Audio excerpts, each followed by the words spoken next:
Bonjour à tous, Grégoire pour le monde des études.fr avec un nouveau tuto sur After Effects pour apprendre à faire un graphique type anneau qui s'anime de la façon dont vous pouvez le voir actuellement sur la vidéo, c'est-à-dire qui se construit d'abord vue à plat et puis une petite rotation 3D pour faire une autre animation, montrer d'autres choses, peut-être révéler encore un autre truc un peu sympa à votre auditoire. Voilà, on va faire ça sur After Effects uniquement, pas de cinéma 4D, pas de programme 3D, on va faire toute la 3D sous After Effects. Il va y avoir de nombreuses petites coupures dans ma voix et autres pendant ce tuto, tout simplement parce que va y avoir pas mal de temps de calcul avec After Effects, donc ça je couperai au montage. Et il est possible que je l'enregistre en plusieurs fois également ce tuto, donc il y aura peut-être des petites coupures dans le résultat. On va essayer d'obtenir quelque chose comme ça, pas exactement pareil peut-être, on va voir. On va se lancer tout de suite, je ferme ça, et on va aller dans After Effects, que voici. Donc là je suis sous After Effects CC. Et puis on va tout de suite, je précise que c'est un tuto qui marche que à partir de la version, il me semble, 5.5 ou 6, je suis un peu perdu parce que je ne sais plus quand est-ce qu'ils ont introduit la 3D avec lancer de rayon dans After Effects, mais en gros, voilà, si vous avez 3D avec lancer de rayon, vous pouvez le faire, sinon vous ne pouvez pas le faire. En tout cas pas que je sache, peut-être qu'il y a d'autres solutions. On va commencer en tout cas en créant une nouvelle composition qu'on va appeler rendu, tout simplement. Il n'y aura pas besoin de précomposer ou de choses comme ça. On pourrait, mais je vais directement travailler dans le rendu. 1920 sur 1080 pixels. Donc ça c'est tout simplement du format 16 neuvième haute définition en 25 images par seconde. On pourrait le faire un peu plus petit, mais je vais travailler en taille grand écran parfaite, enfin voilà, full size on va dire, HD, 30 secondes, fond noir. Je crée ma composition et c'est parti pour essayer de refaire un petit peu ce rendu. Donc première chose, déjà je vais créer un nouveau calque qui va être un nouveau solide. Donc je peux lui demander de le faire directement à la taille de la composition, 1920 sur 1080, mais ici je vais plutôt faire un carré, donc 1080 sur 1080, pour que ça soit en fait mon sol, c'est ce qui va me servir de sol après à reposer mon graphique. Voilà, je vais le faire blanc, pour l'instant ça me semble bien, on peut même directement l'appeler sol, et le voilà. Et on va tout de suite le passer en 3D. Donc je clique sur le petit cube et vous voyez qu'ici je suis déjà en mode avec 3D avec lancer de rayon. Donc si vous n'êtes pas en 3D avec lancer de rayon, ça va pas passer. La plupart du temps on est en 3D classique quand on travaille sous After Effects. Il faut, pour faire ce genre de résultat, passer en 3D avec lancer de rayon, puisqu'on va se servir des extrusions. Donc c'est uniquement dans la 3D avec lancer de rayon qu'on peut trouver cette chose là. Et je vous conseille tout de suite de passer avec ce petit bouton qui est ici pour voir la qualité un peu de vos rendus. On va pas rester en résolution adaptative parce que la 3D avec lancer de rayon c'est quelque chose de très consommateur de ressources. On va plutôt passer tout de suite en ébauche rapide. Alors ça sera assez moche, ça sera très pixelisé, on verra pas les ombres. Mais ça nous permettra de travailler vite et de temps en temps je remettrai en qualité un peu supérieure et puis je couperai les chargements pour pas que ça rame. Donc voilà, j'ai créé mon sol, première chose, ça c'est déjà une bonne chose de fait. On va tout de suite créer notre graphique, notre anneau. Donc tout ça c'est simple, je vais faire un calque, créer, et je vais créer un calque de forme.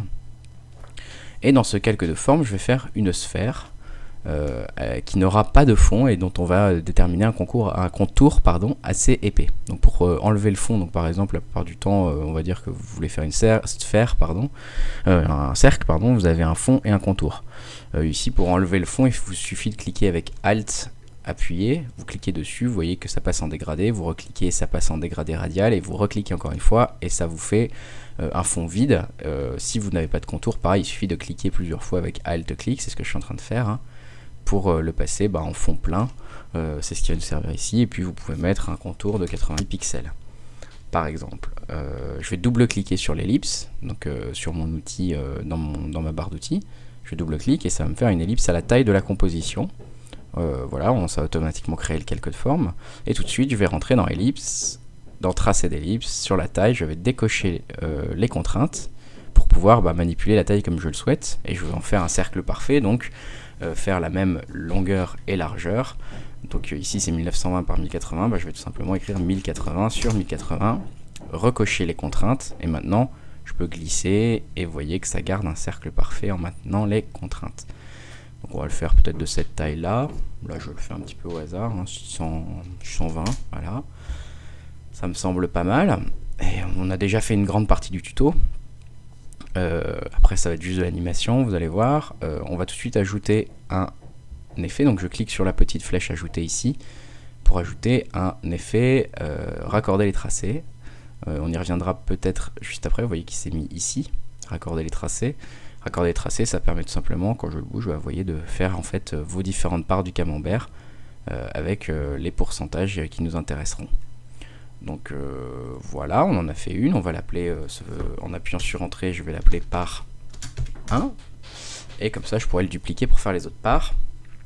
Je vais tout de suite le passer en 3 dimensions, on le voit plus, c'est normal, et dans les options de géométrie, ici je vais lui indiquer une profondeur d'extrusion, donc par exemple, c'est-à-dire que une profondeur, tout simplement, une profondeur de 100 pixels par exemple, on ne le voit pas, c'est toujours normal. Vous allez voir que si normalement je fais de la rotation, on va le voir réapparaître, le voilà, vous le voyez. Là je fais des rotations, on le voit bien. Donc on va le faire une rotation de 180 degrés. Je l'ai complètement retourné en fait, tout simplement. C'est important ça, c'est juste pour qu'il repasse au-dessus de notre sol et qu'on le voit à nouveau à la caméra. Donc c'est également important cette rotation de 180 degrés que je viens de faire sur Y. Tout simplement parce que après, pour animer la hauteur de mon graphique, comme on l'a vu sur la petite démo au début, donc dans la deuxième partie de la démo, je vais animer tout simplement en fait, dans mes options de géométrie, je vais animer ma profondeur d'extrusion. Donc vous voyez que plus je vais faire une extrusion qui va être importante, plus le graphique va monter. Donc par exemple, si je crée tout de suite créer une petite caméra pour pouvoir, avec le bouton C, voilà, bouger un petit peu en 3 dimensions, qu'on voit un petit peu mieux ce qu'on fait, on voit qu'il y a ma profondeur d'extrusion maintenant, qui quand je la bouge, voilà, le cercle se grandit vers le haut. Donc c'est bien ça qu'il nous faut, je vais la remettre à 100. Si j'avais pas fait cette petite rotation sur Y à 180 degrés, on aurait bien eu notre cercle, mais qui serait mis derrière le sol. Et avec ma profondeur d'extrusion qui se serait éloignée. Donc ça aurait été un peu dommage. C'est pour ça que je fais cette petite rotation sur Y. Voilà. Donc vous voyez qu'on a déjà quasiment... vous avez compris ce qu'on va faire, on a déjà fait une bonne partie du travail. Ce qu'on va faire, c'est que le sol tout de suite, je vais appuyer sur S pour afficher l'échelle, et puis je vais tout de suite le grandir à 600%. On reverra un peu la taille peut-être par la suite. Et puis je vais faire quelques réglages de lumière, etc. pour pouvoir afficher un peu des ombres et rendre un peu plus de profondeur à cette scène. Donc on va rajouter une petite première lumière, donc je fais calque, créer lumière. On va faire une lumière de type ambiante déjà, voilà, pour qu'elle éclaire un peu toute la scène, pas très forte, 40 c'est bien. Voilà, pour l'instant on ne la voit pas, c'est normal, ça a même cassé la lumière un peu habituelle, c'est normal. On va créer une deuxième lumière pour cette fois-ci créer la lumière de l'ombre. Cette fois-ci on va faire une lumière ponctuelle. Je vais la faire un peu plus puissante, 80. Ah, j'ai oublié tout de suite. Voilà, on voit tout de suite que ça donne un peu de relief à notre forme. Dans cette lumière, donc ça va être la lumière 1, c'est la lumière d'ambiance. Je la renomme. Je vérifie juste que ça enregistre. Oui, c'est bon. Ma lumière 2, c'est ma lumière principale. Voilà, et dans cette option de lumière, 80%, je vais lui demander de projeter des ombres, oui. Et intensité de l'ombre, je vais peut-être la baisser un peu, je vais la mettre à 20%. Et de faire une ombre assez floue, donc 200 pixels de diffusion. Là pour l'instant, vous voyez que je fais des modifs, mais qu'on voit absolument pas d'ombre. C'est tout à fait normal. Il y a deux choses à faire déjà, dans ma part 1, donc dans mon camembert, mon anneau qui n'en est pas encore un, enfin qui en est un mais qui a qu'une seule part, je vais déjà cocher dans mes options de surface de dire projette une ombre, ça sera déjà un peu mieux si on veut voir une ombre, et puis on la voit toujours pas, c'est parce que tout simplement au début je suis passé en ébauche rapide. Donc là je vais repasser en résolution adaptative, je vais couper au montage la durée de calcul et puis on va voir tout de suite qu'il y a une ombre. Et voilà, vous voyez que tout de suite il y a une ombre qui vient de se créer autour de mon cercle, de mon anneau. J'ai pas placé ma lumière, donc pour l'instant la lumière est apparue pile au milieu de la scène, donc elle est claire, elle est vraiment pile au milieu de notre anneau, ça peut être sympa comme rendu. C'est pas ce que je cherche à faire, mais en tout cas voilà, on a bien nos ombres qui seront créées, donc je vais aller placer ma lumière, je vais repasser en vue ébauche rapide pour aller beaucoup plus vite dans mes calculs. Et puis je vais aller placer ma lumière. Alors pour placer ma lumière, moi ce que j'aime bien faire personnellement, c'est me placer en caméra type vie personnalisée 1. En appuyant sur C, je fais changer l'aspect de ma souris, voilà, une caméra, etc., etc. Et puis avec ces outils-là, en maintenant la souris et le clic enfoncé, je peux reculer ma vue, je peux faire de la rotation au niveau de ma vue, etc., etc. Donc ici, je vais créer ma lumière principale, je vais la déplacer avec V. Je vais la reculer par exemple un petit peu pour qu'elle éclaire un peu mieux toute la scène. Je vais la baisser un petit peu pour qu'elle projette une lumière qui va faire une ombre quand même qu'on verra. Peut-être la rapprocher encore un petit peu de la scène. Ça c'est toujours un peu compliqué à placer les lumières, hein. Surtout que là je suis vraiment en résolution. Je suis pas en résolution adaptative donc je vois pas les ombres. Mais bon là on peut dire que c'est pas trop mal. Voilà, je vais peut-être tout simplement maintenant faire calque, créer une caméra 35 mm, c'est bien. À 2 nœuds, elle va se placer, elle va automatiquement se placer sur la composition, la voix qui vient d'apparaître, donc elle va bien filmer. On peut se mettre à travers, caméra 1, elle va bien filmer mon cercle, c'est pas mal, j'aime bien. Plutôt bien la distance, donc voilà. On peut peut-être, je vais à nouveau repasser en vue adaptative et couper la durée de calcul au montage pour voir l'ombre. Voilà, on voit l'ombre. Il faut peut-être que je replace un peu ma lumière ailleurs. Elle est peut-être trop en bas. Il faudrait que je la déplace un peu sur le côté. Mais sinon, c'est pas mal. Je pourrais peut-être faire une lumière principale avec une ombre encore un peu plus diffuse. Peut-être 300 pixels et puis 15% d'ombre. Et puis, je disais, je vais repasser en ébauche rapide pour calculer très vite. Avec ma caméra, je repasse en vue personnalisée 1. Avec les boutons C, voilà, je vois qu'effectivement ma lumière, je ne l'avais pas déplacée. Je vais peut-être là. Oups là, je me suis trompé. Il faut bien sélectionner la lumière principale. Et je vais la bouger un peu sur X pour que l'ombre vienne un peu du côté. Voilà, c'est un peu des allers-retours comme ça. On va se remettre dans la caméra 1. Et à nouveau, je repasse juste le temps de régler mes ombres en fait, en résolution adaptative. Ah là, j'aime bien. Là, il y a une belle ombre assez douce qui donne un peu de relief. Voilà, je vais tout de suite repasser à nouveau en ébauche rapide pour la rapidité des calculs. Je suis assez content de mes lumières, donc pour l'instant je vais pas y toucher. Donc je vais sélectionner mes deux lumières, je vais les passer avec le petit bouton, avec le petit bonhomme et son nez qui dépasse là, je vais le cocher. C'est le mode discret, et puis en activant le mode discret ici, donc la même icône en plus gros, ça va me faire disparaître mes lumières. Comme ça je ne les vois plus dans ma compo, mais elles sont toujours présentes. C'est juste pour me faire un peu de place. Je vous conseille de faire ça, c'est souvent utile. Donc, une autre chose que je vais faire dans ma part de camembert, dans mes futurs autres parts, parce que je vais dupliquer après le calque, c'est dans mes options de géométrie. Je vais lui mettre un biseau, ça rendra un peu mieux à la lumière. Un biseau convexe, et je vais le mettre à 8 pixels de hauteur. Donc là, pour l'instant, c'est très grossier. Mais une fois qu'on sera en résolution adaptative, ça sera beaucoup plus fin. Je peux éventuellement vous faire un rendu et je couperai le chargement. Voilà, vous voyez que là on a un petit biseau qui fait qu'on rend une belle lumière reflétée. C'est assez intéressant. Je vais peut-être reculer encore un peu la lumière, je me dis finalement. Mais bon, il y a quelque chose qui me plaît. Ébauche rapide. On va retourner en caméra vue personnalisée 1. Je vais désactiver le mode discret. Et avec ma lumière principale, avec le bouton C, je tourne autour de ma scène. Et effectivement, je vais la reculer un tout petit peu, pour que ça soit un peu plus discret en termes d'éclairage, un peu moins cramé. Voilà, on va retourner en caméra 1, qui est ma caméra principale. Si vous trouvez que c'est trop lumineux, etc., n'hésitez pas dans les options de lumière à baisser. Hein. Vous pouvez par exemple la mettre à 70%. Enfin voilà, vous pouvez récupérer un peu d'ombre et de contraste en faisant des choses comme ça. Comme je vous l'ai dit, moi, mode discret, ça va plutôt me convenir. On va essayer de continuer pour aller assez vite. Donc pour continuer, on peut tout de suite commencer à se dire qu'on va animer les 3 ou 4 parts de notre camembert.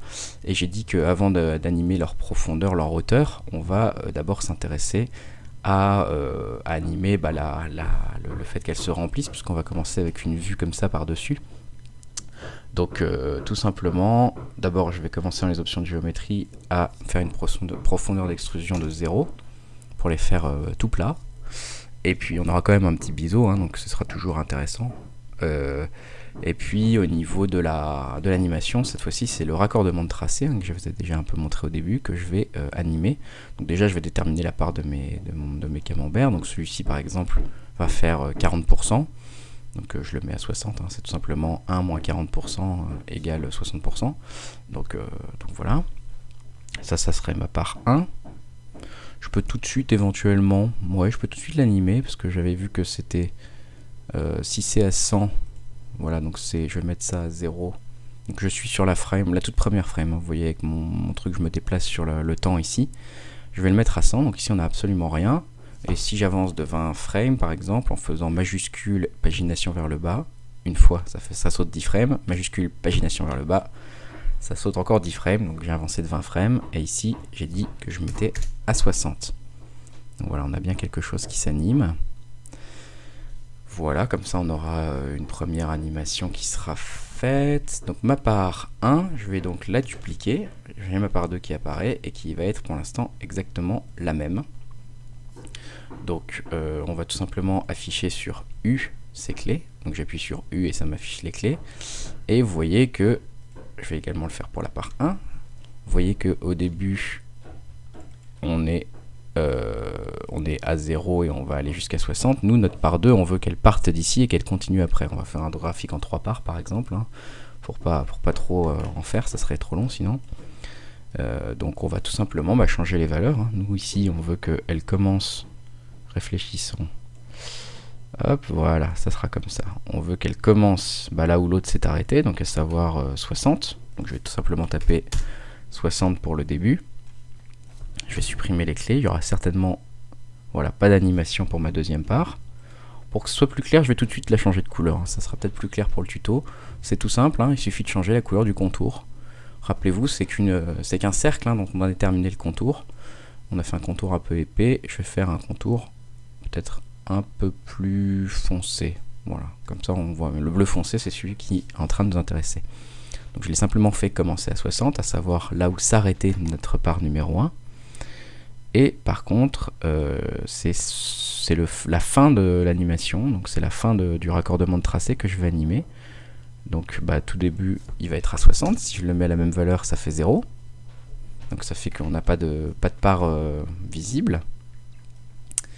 Alors je regarde juste sur ma part 1, j'affiche mes clés en appuyant sur U, les voilà. Donc au début on est bien à 0 et après on peut l'animer comme ça, voilà. Donc je la mets à 60, ici il n'y aura rien, et puis je passe 20 frames, majuscule, pagination vers le bas, et je vais descendre la valeur vers de la fin de mon graphique, peut-être à 27, voilà, bon là ça me plaît, je trouve ça pas mal, peut-être un peu, ouais 27, 28 c'est bien, allez 25, non 27 c'est bien, voilà, bref, je me suis servi en fait exactement des mêmes espaces, et puis j'ai, vous voyez que maintenant tout simplement regarder, hein, en bougeant les valeurs de début et de fin de mon raccordement de tracé, ce qui me permettait de faire quelque chose de bien. Alors il y aura peut-être un tout petit chevauchement ici au début, il faudra le voir, on le verra mieux sur la vue 3D, et puis on changera les valeurs s'il le faut à la fin, pour éviter ce petit chevauchement. On verra mieux ça quand on bougera un peu la caméra sur un autre axe. Je vais faire ma troisième part, donc je vais prendre la part numéro 2, je fais CTRL D pour avoir part numéro 3, je vais tout de suite changer la couleur du contour, et je vais passer vraiment à quelque chose de très foncé, presque noir. Donc là pour l'instant on le voit pas, hein, c'est le même problème, il est confondu avec la part 2. C'est pas grave, il suffit d'aller dans contenu, d'en raccorder les tracés, et puis on va bouger un peu la fin, vous voyez que là ça marche. Donc si je passe la fin à 0%, ça va aller jusqu'au bout de mon cercle, donc ça c'est parfait. Par contre je sais pas si on le voit à l'écran là, mais il y a des taches noires ici, ça veut dire que c'est là où elles se confondent en fait mes deux parts. Donc ça me plaît pas trop, donc il faut en fait tout simplement que je bouge mon début, vous voyez, pour que ça ici, que le bas de ma troisième part vienne toucher la fin de ma deuxième part. Sachant que la fin de ma deuxième part, on vient de la fixer, elle est à 27, je vais taper 27. J'ai mal tapé, je ne sais pas ce que j'ai fait. Je vais taper 27, voilà 27.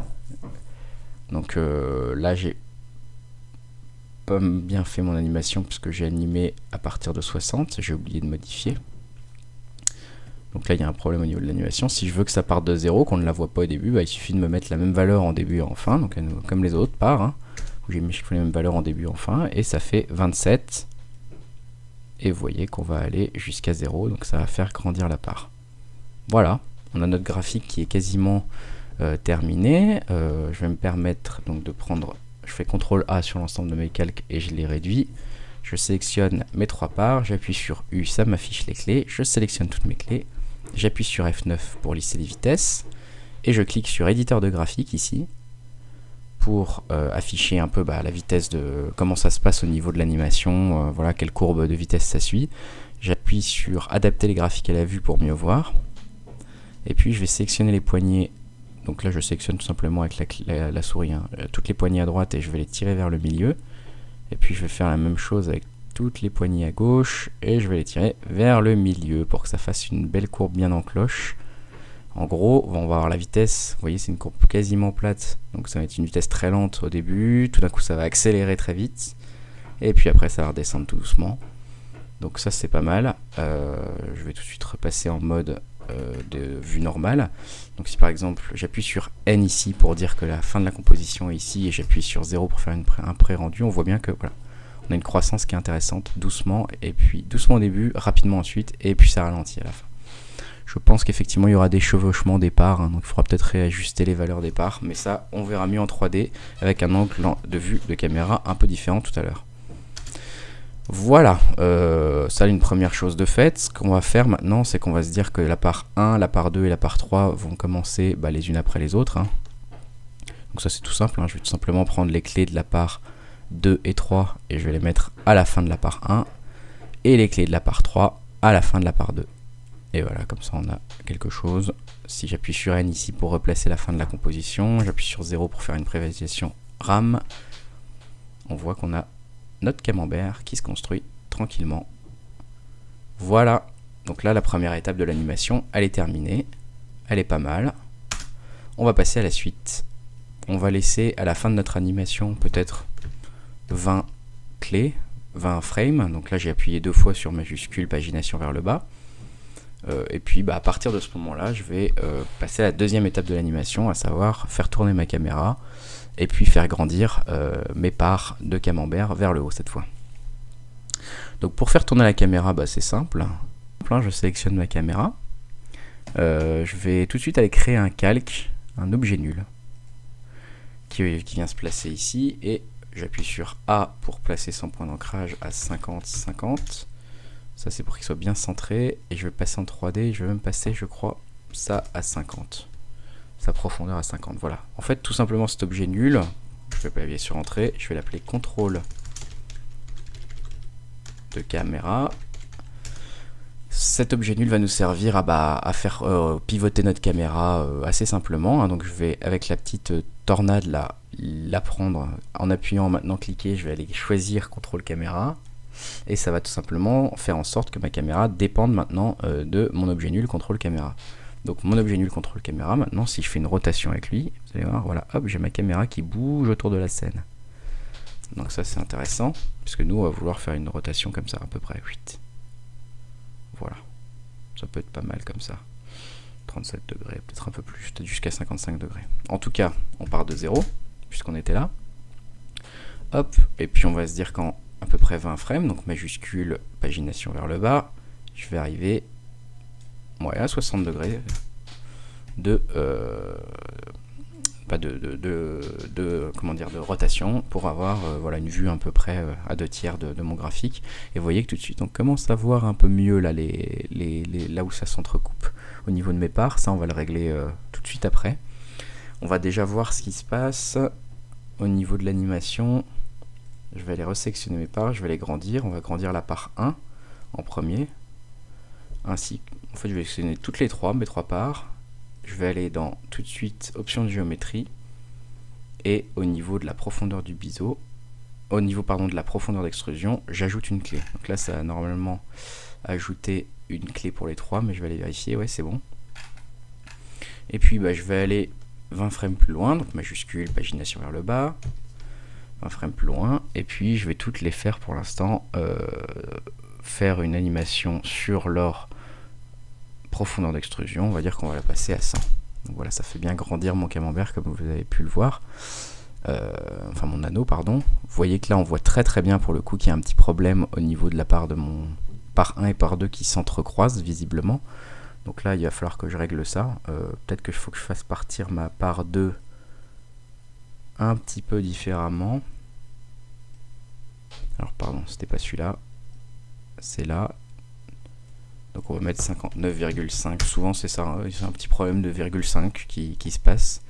On va revérifier une fois que la caméra a bougé. Bon, ça me paraît un peu mieux. Je vais vérifier en résolution adaptative sans...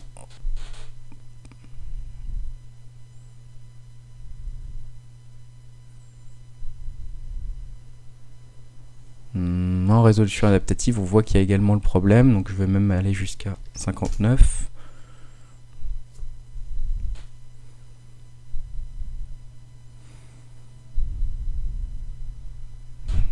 C'est trop, bon voilà, on cherche 59.3 parce que ça sera bon.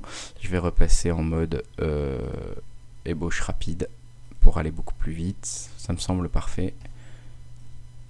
Ouais, 59.3 ou 59.4, c'est ce qu'il nous faudra. Voilà, bon, il y a des petites choses comme ça qui sont liées notamment au biseau. Donc ça sera également peut-être le cas sur la part 3. Si je vois que là, ça c'est pas quelque chose qu'on anime. Là j'ai l'impression que le 27 va également poser un peu problème. Je vais faire 26,5. Voilà, comme ça je me couvre un petit peu. Ouais, ça sera un petit peu mieux.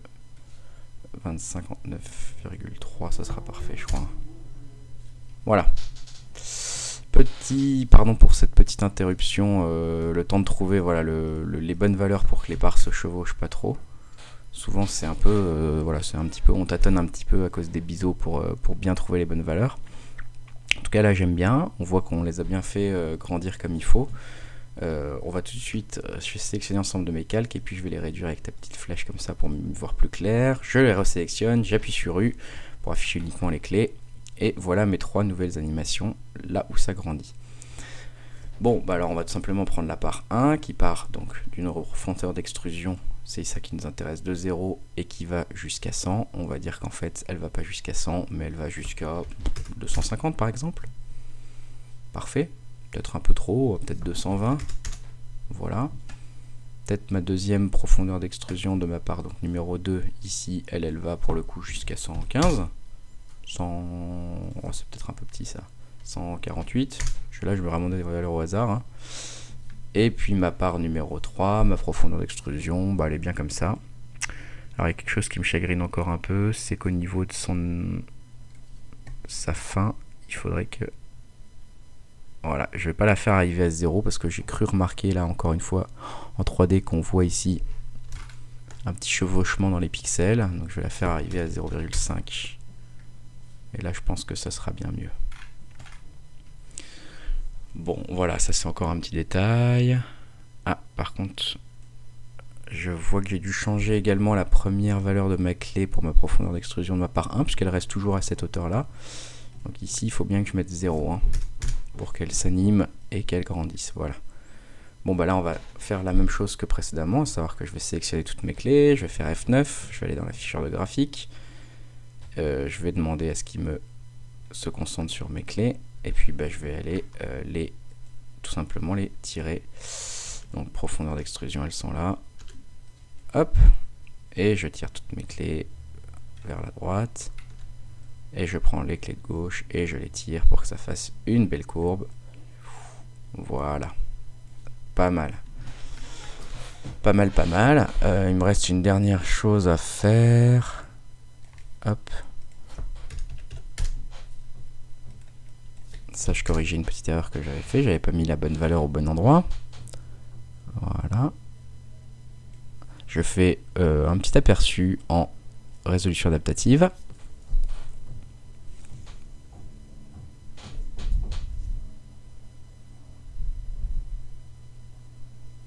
Ah, c'est pas mal, hein. C'est pas mal. Je vois qu'il y a encore des petits problèmes d'interpénétration des parts, donc je vais aller régler ça. Je vais vous épargner un petit peu les réglages parce que c'est vraiment je tatillonne, hein. Je touche un petit peu les valeurs pour essayer de voir avec les biseaux ce qui va bien pour que ça fasse pas trop d'erreurs. Bon, on les voit pas, hein, honnêtement, on voit pas celle-ci, en tout cas celle-ci ça va. Celle-ci me gêne un peu plus. Je pense qu'il faut pas que je sois à 0,5 ici. Je pense qu'il faut que je sois encore à moins, peut-être 0,2. Pardon, à plus 0,7. Et puis je vais aller faire ça et puis je vous retrouve juste après. Voilà, donc bon, j'ai fait un peu mes réglages comme je le voulais. Il y a quelques petits trucs maintenant qui me plaisent assez moyens. Je vais faire quelques petits réglages, notamment en termes de vitesse. Là, je trouve que là, c'est pas mal. J'aime bien ces 3 trucs-là. Là, je trouve que c'est trop long. Là, c'est pas assez dynamique. Ça, c'est pas mal. Donc, on va tout de suite... Là, avant l'attente de la caméra, là, c'est peut-être un peu long. Tac, tac, tac. Ouais, là, c'est trop long. Donc, je vais prendre tout simplement mes clés. Donc je vais prendre toutes les clés en fait, de la départ, de camembert, enfin de l'anneau, et je vais appuyer sur U. Et c'est vrai que j'avais laissé, voilà, ici, entre là et là, j'avais laissé 20 frames. C'est trop, je trouve. C'est trop, donc je vais réduire ça. Donc je vais prendre toutes mes clés qui sont après ça, et je vais les bouger peut-être presque 10 frames. Il n'y a pas besoin d'attendre autant que ça. Voilà, comme ça on commence le mouvement de caméra. Puis il y a quelque chose qui me plaît moyen, c'est que le mouvement de caméra, il est très monotone, donc pareil je vais faire un peu le lisser, faire un lissage de vitesse. Donc je les sélectionne, je fais F9, je sélectionne mes clés et puis je vais l'amortir un petit peu pour que ça soit un peu plus sympa. Voilà, déjà ça devrait un peu changer la donne. Et puis éventuellement, alors on va regarder ce que ça donne, tac tac tac. Voilà, c'est beaucoup mieux. Ce qui me plairait bien aussi, c'est que pendant le mouvement de caméra, finalement, mes parts elles commencent à grandir. Donc la part, on va faire pareil, on va décaler la part 1, 2, 3. On va commencer par la part 1 qui va commencer avant la fin du mouvement de caméra. Ça sera très lent, parce que voilà, ça, hop, mais ça sera pas mal. Et puis après, les autres parts, elles vont grandir. Donc par exemple, le fait qu'une part grandisse comme ça, j'avais fait une durée de 20 frames, je crois, si je me souviens bien. Donc on va vérifier. Voilà, c'est ça. Ce que je pourrais faire, c'est au milieu de mon mouvement, faire partir la deuxième part. Donc à 10 frames. Hop, je décale de 10 frames toutes mes animations. Donc ça fait hop, hop, hop. On fait mouvement de caméra. Et voilà, ça me vient. Ça, c'est pas mal. Il y a un dernier truc qui me gêne, c'est à la fin. Je le trouve un peu sombre. Je vais rajouter une lumière, globalement, qui va être un peu plus spot. Alors, on va tout de suite repasser en vue personnalisée 1. Avec les boutons C. Je vais bouger un petit peu. Je vais surtout zoomer un petit peu. Voilà, on va tout de suite se mettre à la fin, ici. Voilà, là on voit pas mal, peut-être comme ça. Alors, calque. Je suis en train d'enregistrer ou pas là? Oui. Calque. Créer une lumière. Et cette fois-ci, on va faire une lumière type concentré. On va voir un petit peu. Voilà, elle se place tout de suite bien. C'est l'avantage d'être resté au centre de la scène. Je vais la reculer. Et puis je vais baisser son intensité assez violemment. 80 c'est beaucoup trop. Je vais la passer à 20 peut-être. Ça fera un petit halo autour de notre graphe, c'est sympa. Puis ça va encore estomper un peu les ombres. Elle va pas projeter d'ombre, ça sera parfait. On va repasser en caméra 1, donc ma caméra principale. Et je vais faire une visualisation en résolution adaptative. Et voilà, on a encore quelques petites ombres. C'est beaucoup moins sombre. Donc ça m'intéresse, j'aime bien. J'aime vraiment bien. On a un beau petit reflet avec cette... voilà, ce petit biseau là qu'on a rajouté, c'est très sympa. Voilà, bon, on peut changer les couleurs assez facilement. Donc, écoutez, là je trouve que c'est pas trop mal. Vous avez vu, après on peut rajouter une légende, d'autres choses, comme je l'avais fait sur le premier exemple. Ce qui est vraiment le plus compliqué dans ce genre de choses, c'est au niveau des parts. Vous avez vu qu'avec le raccordement des tracés, c'est simple, mais en même temps il y a quelque chose qui est bizarre un petit peu au niveau des tracés, comme s'ils se touchaient. Comme s'ils se superposaient les uns les autres. Donc il faut trouver les bonnes valeurs pour que ça fasse pas ce petit effet. Mais bon, après voilà, faut vraiment le voir. Donc ici par exemple, je trouve qu'on le voit vraiment plus trop. Mais bon, ça c'est un petit détail, ça va assez vite à trouver. Voilà, vous avez un petit graphique assez sympa en quelques minutes à faire. Avec de la vraie 3D grâce au 3D de lancer de rayon dans After Effects. Voilà, n'hésitez pas à mettre un petit like ou un petit commentaire si ça vous a plu, à partager la vidéo, et si ça vous a pas plu, à m'expliquer ce qui ne va pas ce qui vous a manqué, si je suis allé trop vite dans les explications, dans les commentaires. N'hésitez pas à faire des petites remarques, j'essaierai de faire mieux la prochaine fois. En tout cas, merci de vos remarques, merci de me suivre, et puis à très bientôt sur le monde des études.fr.